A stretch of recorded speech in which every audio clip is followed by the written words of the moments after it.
Hola, estamos en el Cedral Pinal de Amoles y vamos a empezar una aventura para entender el fenómeno de respiración en distintos organismos vivos. Y nuestro objetivo es llegar a encontrar ese animal cuya respiración es súper compleja. Acompáñame en busca de un ajolote.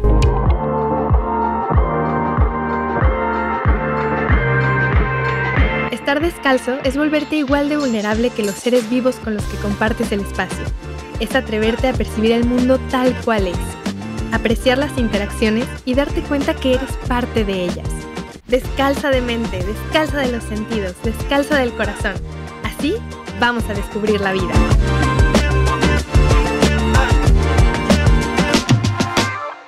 Todos sabemos que necesitamos oxígeno, que es bueno tener aire limpio y que pues no hay que dejar de respirar. ¿Pero por qué? ¿Para qué respiramos? El oxígeno en realidad lo utilizamos para obtener energía. Nosotros consumimos glucosa a través de los alimentos, de distintas fuentes, en el caso de los animales, comiéndonos a otros organismos, ya sea plantas o animales, y lo que obtenemos es glucosa. Esa glucosa está hecha de carbonos, el elemento carbono. Y estos carbonos los utilizamos para justamente generar algo que se llama ATP. Por varios procesos metabólicos como la glucólisis, la cadena oxidativa, el ciclo de Krebs, la cadena de transporte de electrones, y todo eso nos va a permitir tener ATP. ATP solamente es lo mismo que energía. Energía para que tus células puedan contraerse, en el caso por ejemplo de los músculos, y expandirse, para que se puedan llevar a cabo todos los procesos de comunicación celular, transporte, para que nuestras neuronas funcionen. Ahora, para generar ese ATP, en la última parte, que es la cadena de transporte de electrones, necesitamos oxígeno, para que ese oxígeno atrape algunos electrones que están por ahí en este complejo proceso molecular. Sin el oxígeno no podríamos tener energía. Entonces vamos a ver cómo es que distintos organismos logran obtener esa energía a través del oxígeno. Lo primero que vamos a ver son plantas, y estas son ampliamente conocidas por el proceso de fotosíntesis. La fotosíntesis es la capacidad que tienen todos los organismos vegetales de agarrar luz del sol para hacer glucosa. Igual que nosotros agarramos glucosa comiéndonos plantas u otros animales. Después esa glucosa, como ya platicamos, tiene que ser degradada para poder obtener energía. Entonces las plantas hacen fotosíntesis no para respirar, sino para hacer su glucosa. Agarran el CO2 que está en el aire, CO2 tiene carbono, y ese carbono lo vas a utilizar para ir construyendo tu glucosa que necesita 6 carbonos. Ahora sí, ya la cortas y necesitas respirar. Entonces por las noches las plantas hacen el mismo proceso que hacemos los animales, que es romper esa glucosa para poder hacer ATP y tener energía. ¿Cómo lo hacen las plantas? Ellos tienen distintas aberturas en la parte de atrás de la hoja se ve de esta manera. Esta es la parte que siempre está hacia el sol y el en vez es la parte de atrás. Si nosotros nos acercamos con un microscopio, nos vamos a dar cuenta que tiene pequeñas boquitas que le hacen como así.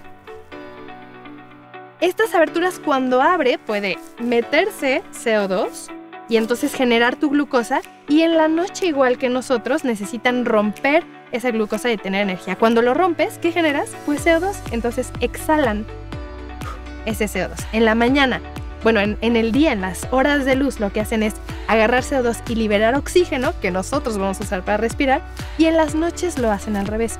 Por eso está este mito falso de que es malo dormir junto a una planta. No tengas plantas en tu cuarto, porque te roban el oxígeno en la noche, ¿no? Eso decían las abuelas. Pero en realidad respiran en la noche, no te están dando oxígeno, pero respiran y te quitan menos oxígeno que lo que te quitaría una persona que duerme en el mismo cuarto que tú.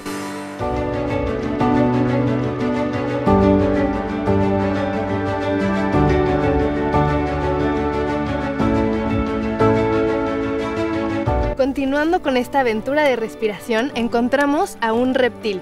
Esta es comúnmente llamada eslizón de monte, y es una lagartija. Aquí podemos ver que este es un adulto y lo identificamos porque los juveniles tienen todo este trozo de la cola de color azul.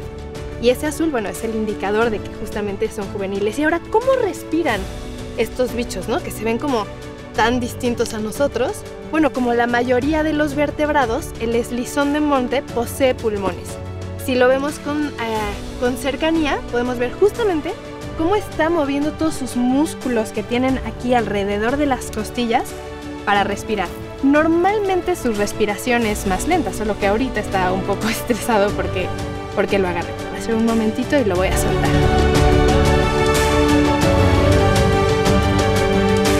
Podemos observar cosas bien interesantes de estas lagartijas, especialmente como no solamente es como nosotros en los mamíferos que tenemos el diafragma que baja y permite pues que nuestros pulmones se expandan y tomar oxígeno, pero ellos tienen toda una fila de músculos en esta parte de las costillas que permiten la respiración. Y algo interesantísimo sucede con los organismos que son también reptiles, pero son serpientes. Espero que encontremos una para entender cómo es que las serpientes también pueden respirar, porque este amiguito normalmente va a estar en el piso buscando presas, cazando, pero va a estar tranquilo. Pero las serpientes, tenemos algunas que son constrictoras, quiere decir que apachurran a su presa. ¿Cómo le harán para respirar, no?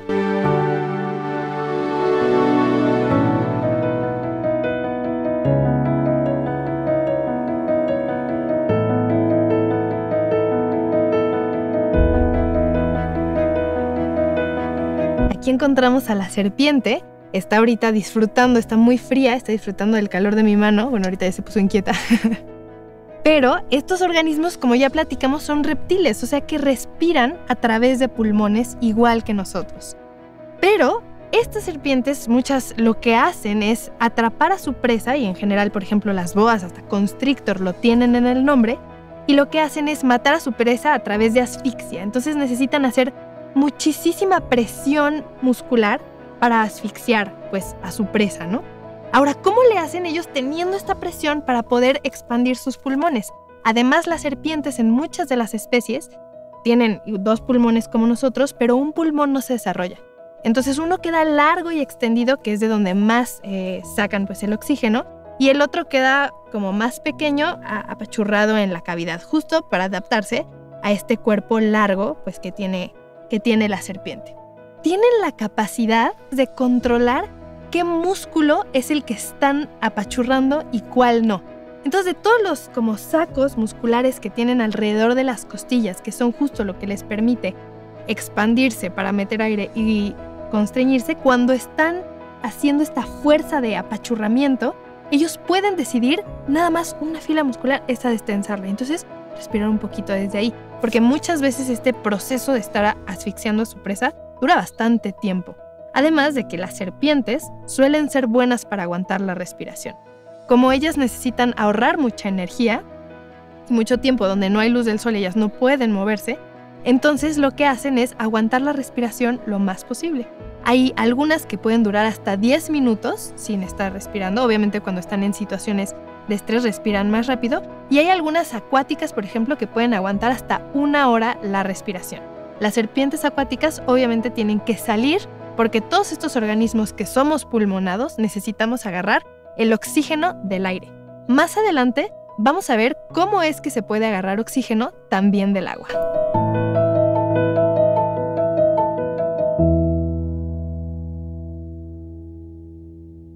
Los insectos, ¿ellos cómo respiran? Claramente no tienen pulmones, no tienen branquias y ellos no pueden respirar por la piel porque tienen un exoesqueleto, quiere decir, en lugar de tener huesos por dentro, lo que tienen es una capa de quitina súper fuerte que hace que sean duros, y eso es lo que les da rigidez y estructura. Entonces aquí podemos ver un insecto adulto, en este caso estamos viendo un phasmido, que es un insecto palo. No es un pastito, es un insecto palo. Digo, ahorita está muy quieto, pero pueden ver cómo va a caminar. Todos los insectos tienen estadios larvarios. Quiere decir, cuando nacen, necesitan pasar por varias metamorfosis hasta llegar a esta forma de adulto. Aquí podemos ver otro insecto que, aunque no lo crean, es un escarabajo.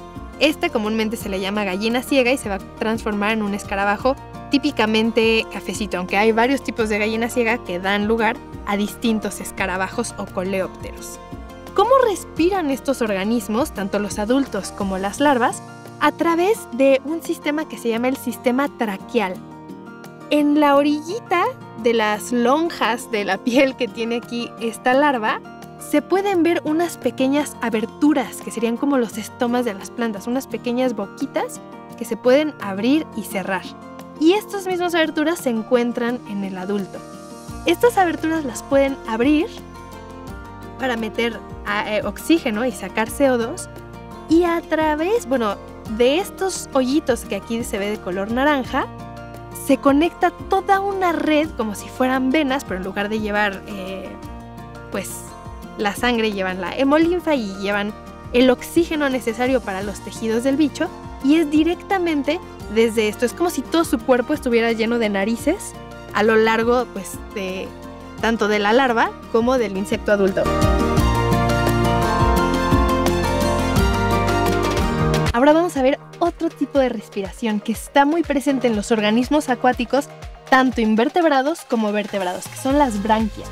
Dentro de los vertebrados tenemos, por ejemplo, a los peces y a todos los anfibios inmaduros. En este charquito tenemos renacuajos y lo que utilizan para respirar son justo las branquias. Podemos verlas, por ejemplo, en un tiburón, que se ve cómo se mueve aquí algo, en los peces que también se ve cómo se abren, y en general en muchos organismos acuáticos. La manera en la que funcionan las branquias es filtrando el oxígeno del agua.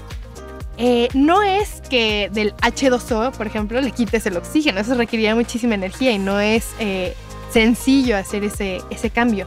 Pero así como hay oxígeno disuelto entre todos los componentes que están en el ambiente, hay oxígeno disuelto en el agua. Dentro de los H2O hay O2 que están por ahí. Y por eso es importante que el agua se oxigene, que pase por el aire y que ese oxígeno se quede atrapado en la columna de agua y pase otra vez a la parte interior. Cómo funcionan las branquias es que normalmente desde la boca los organismos meten el agua de donde estén, del mar o de cuerpos de agua dulce, cierran la boca y por presión empujan esa agua y como tienen un hoyo aquí que conecta, esa agua va a salir hacia afuera. Entonces, por eso los peces siempre están así, porque están metiendo agua y sacando la presión por las branquias. Cuando pasa el agua a presión, en las branquias está justo un tejido lleno de sangre, muy vascularizado, para que ese oxígeno que va pasando luego se transfiera a la sangre. Y entonces los glóbulos rojos lo atrapen con la hemoglobina y lo distribuyan para todo el cuerpo, para que cada una de las células que componen al organismo puedan tener ese oxígeno para obtener energía.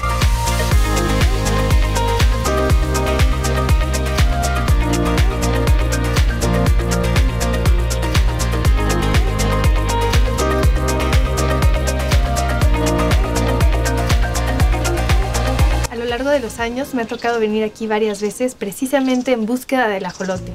Es una tristeza ver cómo este sitio que antes era una poza llena de agua, hasta se construyó un levantamiento para poder tener esta poza, ahora está vacía. Los ciclos del agua están siendo alterados y los responsables somos nosotros. Cada vez menos árboles, es menos infiltración del agua al subsuelo.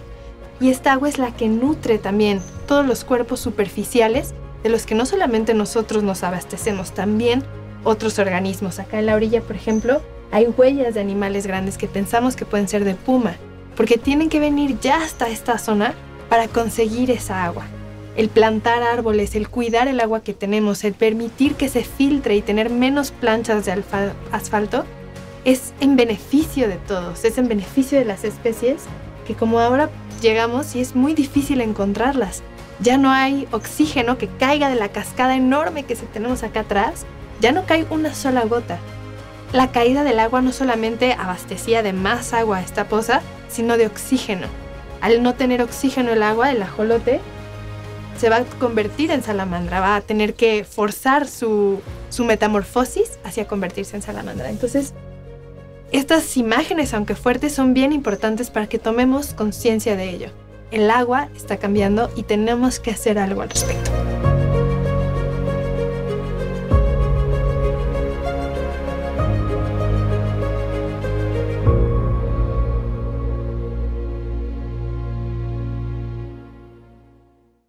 Los mexicas contaban que un tiempo el sol no se movía y para que empezara a moverse tenía que haber sacrificios.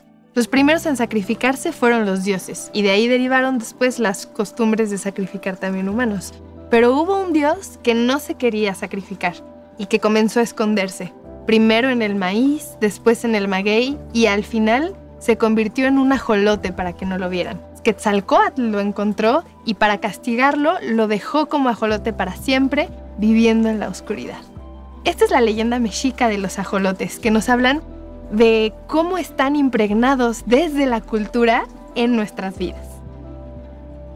Auguste Duméry fue el primer científico que agarró un ajolote, lo encontró, lo llevó a su casa, lo puso en una pecera e hipotetizó que era como un renacuajo, como sucede con las ranas. Era un estadio temprano, un larvario, que iba a hacer metamorfosis y se iba a convertir en el adulto. ¡Oh, sorpresa!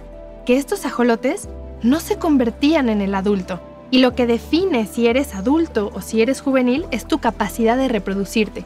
Si te puedes reproducir, entonces eres un adulto. Si eres un juvenil, no. Y de repente estos estadios larvarios que él encontraba, que eran ajolotes, tuvieron huevitos y después bebés. Él estaba asombrado y decía, ¿qué cosa tan extraña es esta? Tal vez no se están transformando porque tienen todavía sus branquias aquí al lado. Entonces lo que hizo fue cortarlas. Le cortó las branquias y las regeneró. Estos son solo apenas algunos de los misterios que engloba el ajolote. Pero nuestro tema aquí principal es la respiración. Este animal es capaz de respirar de 3 de las 4 maneras que hemos visto. Tiene capacidad de respirar por branquias, por pulmones y por piel. Esas 3 ocupa para él tener oxígeno. Cuando acaba de nacer y es un pequeño organismo parecido a un renacuajo, pero con sus branquias, respira justamente por branquias. En lugar de que estén adentro, igual que los peces, meta agua y las saque a presión, lo que hace es tenerlas afuera. Y cuando genera movimiento, el oxígeno del agua puede pasar entre ellas. Son súper rojas. ¿Por qué? Porque están llenas de sangre para que los glóbulos rojos agarren ese oxígeno y lo pasen a las células del cuerpo. En cuanto madura y llega a la adultez, desarrolla también pulmones. O sea que tiene la capacidad de estar abajo del agua con branquias o salir y agarrar aire y llenar sus pulmones. El estadio final de los ajolotes, si es que se llega a dar, son salamandras. Todas las salamandras que se ven en los bosques, que a veces encuentras abajo de las piedras, normalmente asociadas a ecosistemas húmedos, son el adulto de los ajolotes. Pero en estos grupos, como descubrió este científico, no se da esa metamorfosis de manera forzosa. Hay algo que se llama neotenia, que es mantener tus características de juvenil y poder aún así reproducirte, madurar internamente y quedarte en esa forma y siendo adulto. Se piensa que esto evolucionó ya que estos ajolotes con neotenia vivían en cuerpos de agua rodeados de desierto, como lo es los ecosistemas mexicanos en su mayoría. Son desiertos y en lugares de charcas permanentes donde había un cuerpo de agua permanente, estaban estos organismos. Como son anfibios y también respiran por la piel, para poder hacer este intercambio de oxígeno del aire directamente de la piel como las lombrices, necesita que siempre esté húmeda. Así que salir al desierto no era una opción.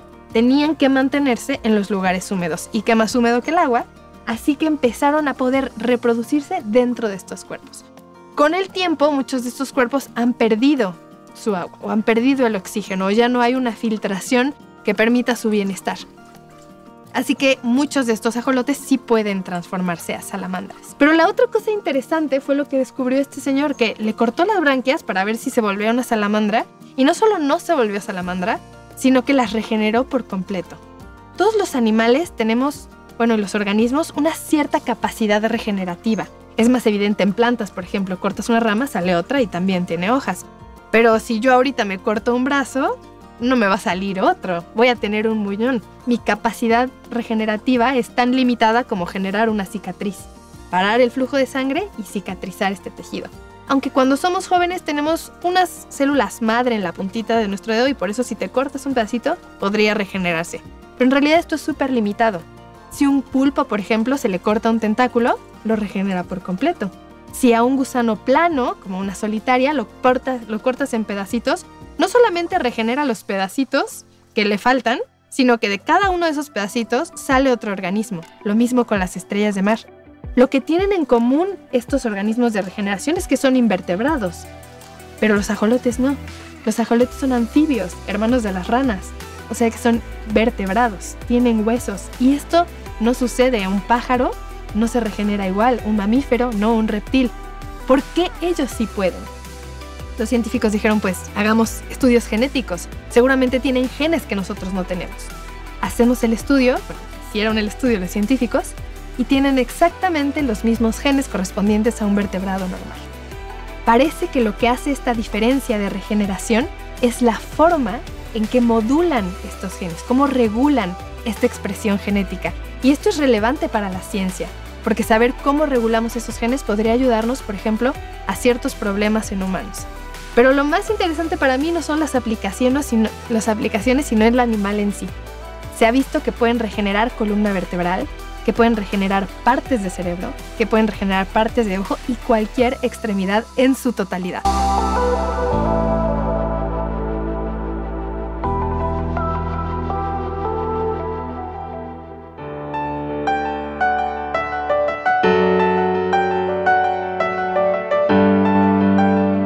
Les presento a Chema Herrera, el encargado de aquí del Cedral, y él hace una labor maravillosa conservando todo este sitio, no solo en su comunidad vegetal, pero también en los organismos que estamos observando, que son los ajolotes. ¿Cómo estás, Chema? Muy bien, Ana. Muy contento de recibirlos aquí en el Cedral, que es su casa. Ay, nosotros también. Platícanos, ¿cuál es tu proyecto aquí en el Cedral? Principalmente la conservación. Actualmente ofrecemos actividades turísticas, o como a mí me gusta llamarlo, ecoturismo genuino, porque somos el único campamento, me imagino que en el estado, que nuestra huella hídrica de las personas que nos visitan es de cero. Nuestros visitantes actualmente no gastan prácticamente nada de agua que nosotros les proporcionemos, y eso es un impacto benéfico en el lugar y también se refleja en el ecosistema. Y bueno, lo que ofrecemos son actividades como rutas de senderismo como la que acabamos de hacer hace un momento, que es la ruta Ajolotes, para que conozcan precisamente a este animalito, y la ruta Espinazo del Diablo. Y la otra actividad es el camping. Pueden venir, pasar un rato agradable, en contacto directo con la naturaleza y disfrutar pues de estos maravillosos paisajes que el Cedral ofrece. Y bueno, principalmente todo esto lo ofrecemos porque el objetivo principal es la conservación de este animal que tenemos aquí, el ajolote, que es endémico de nuestro país y que pues afortunadamente en nuestro estado, Querétaro, tenemos esta especie todavía en su hábitat natural y merece que siga viviendo así por muchísimos años más. Antes estos lugares eran usados como potreros. Al ser potreros se tenían que deforestar para que hubiera más pasto para el ganado, cosa que pues no estaba bien. Y ahorita, gracias a la visita de todos ustedes, pues el lugar se está reforestando de forma natural. Y eso para el animalito y para nosotros también como seres vivos y habitantes de este planeta es muy benéfico. Por supuesto, y me habías comentado que no solamente es pues el ajolote, ¿no? Tienen muchas especies como el búho virginiano. ¿Cuáles otras? ¿Qué más hay aquí? Otra de las que a mí me gustan mucho son la bronia o los dragoncitos de las montañas, que pues es una sorpresa verlos, ¿no? Nunca sabes cuándo los vas a ver, casi igual que el ajolote, que también son caprichosos y no siempre se dejan ver. Pero tenemos las abronias, tenemos el búho real americano, tenemos búhos enanos, infinidad de aves. Un listado, actualmente tenemos un inventario de 96 aves, bastante interesante para los que les gusta también este tema de la observación de aves. Y seguimos trabajando en investigación tanto de plantas medicinales, plantas, pues algunas como la que tienes ahí a un ladito, que es la hiedra venenosa, pero investigar un poquito más y tratar de cuidar lo que tenemos aquí en Cedral. Nosotros estamos en todas las redes como el Cedral Pinal de Amoles, así nos pueden encontrar en Facebook, Instagram, y lo mejor que pudieran hacer es reservar para poderlos atender con una calidad de la que ellos se merecen. Ok, pues muchísimas gracias, Chema, y gracias por toda tu labor que hace que no solamente estos organismos vivos puedan seguir existiendo en la Tierra, pero también traes un beneficio a todos, estemos o no viviendo en la naturaleza. Gracias a ustedes por su visita y saben que todos son bienvenidos cuando gusten. Gracias. Todos los organismos que existimos en la Tierra respiramos, y la existencia de uno permite que otros podamos hacerlo. Conservar nuestra Tierra, conservar nuestros ecosistemas y aprender sobre todas estas interacciones naturales nos permite seguir respirando. Espero que te haya gustado este capítulo. Te invito a que sigas el proyecto, a que me sigas en redes sociales, a que sigas el programa Ana Descalza, y nos vemos a la próxima para seguir descubriendo la vida descalzos.